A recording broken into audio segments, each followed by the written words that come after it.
क्या है, फिर बाकी दोबारा बाइट दूंगा मैं, वीडियो डाल देंगे हम आपको व्हाट्सएप पे दे देंगे। दीवान जी बाहर में खड़े हो तो 10 रुपये तो आ जाएगी। तो माइक लेके चले 6:30 का टाइम तो 7 बज गई तो खिंच गए एक मिनट सामने देख आगे इसको। दिनांक 13/12/2021 को रात्रि 11:40 पे कंट्रोल रूम से ये सूचना मिली थी कि बैंक ऑफ बड़ौदा का जो एटीएम एंजलम स्कूल के सामने स्थित है उस पर किसी अज्ञात लोगों ने छेड़छाड़ की है और चोरी का प्रयास कर रहे हैं। इस सूचना पर हमारी टीम और हमारी जो रात्रि गश्त में नियोजित समस्त जाब्ता टीमें तुरंत वहाँ पहुँची थी, जब तक वहाँ जो आरोपीगण थे वो फरार हो गए थे। जब हमारी टीम ने रात्रि में ही लगातार और दूसरे दिन तक भी लगातार जब शहर के सीसीटीवी फुटेज और अभय कमांड सेंटर के सीसीटीवी की फुटेज चेक की तो प्रथम दृष्टया ये सामने आया कि जो संदिग्ध व्यक्ति थे उनके पास एक सिल्वर कलर की i10 कार है तथा एक जुपिटर स्कूटी है। तो और जो हुलिया उसमें जो दिख रहा था, इसके आधार पे हमने शहर में टीमें लगा के उस नंबर की जुपिटर स्कूटी और सिल्वर कलर की i10 कार का हमने लगभग तलाश करना शुरू किया। साथ ही शहर की होटलों को चेक करके और गुप्त रूप से ये मालूम करने की कोशिश की कि बाहर से कोई व्यक्ति जो आके रुके हुए हैं। तो होटलों की चेकिंग के दौरान हमारे को बाहर से आए हुए लोगों के बारे में कुछ जानकारी प्राप्त हुई। उस सुराग के आधार पे तथा इनके वाहनों के आधार पे हमने लगातार चेकिंग जारी रखी। तो आज दिनांक को ये पता चला कि ये पड़ाव और इसके आसपास में ये इस तरह के स्कूटी और वो कार वहाँ घूम रही है।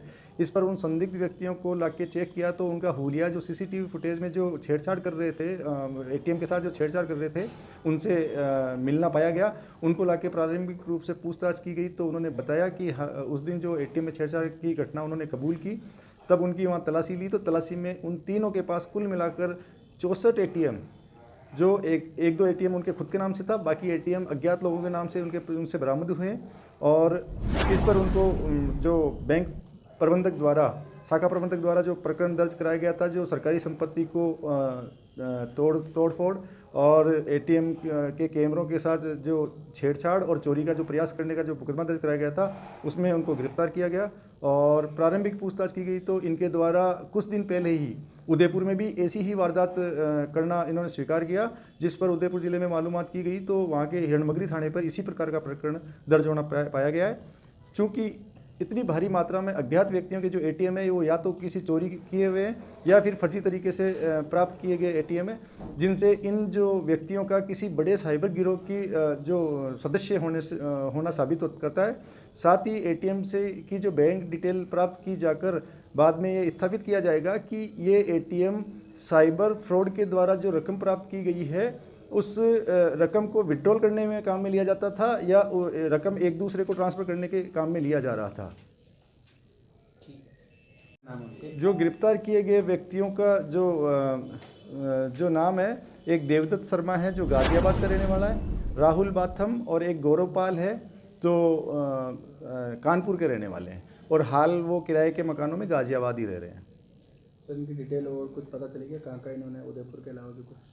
चूँकि इन्होंने अभी इनसे प्रारंभिक पूछताछ हो पाई है, इनके द्वारा जो वारदातें की गई है, काफ़ी वारदातें की जा सकती है क्योंकि इनके पास इतने भारी मात्रा में एटीएम प्राप्त हुए हैं। तो इन एटीएम की डिटेल से ये साबित किया जाएगा कि इन्होंने कहाँ से साइबर फ्रॉड का पैसा प्राप्त किया और कहाँ इन्होंने ट्रांसफ़र किया है। अजमेर में भी इसके अलावा भी कोई इन्होंने छेड़छाड़ कोई ऐसे करी है कुछ पता? अभी इसके बारे में पूछताछ की जा रही है और जैसे ही आगे जानकारी, इनका पीसी रिमांड प्राप्त करके आगे जो भी इनके द्वारा जो और अपराध किए गए उनके बारे में जानकारी प्राप्त की जाएगी।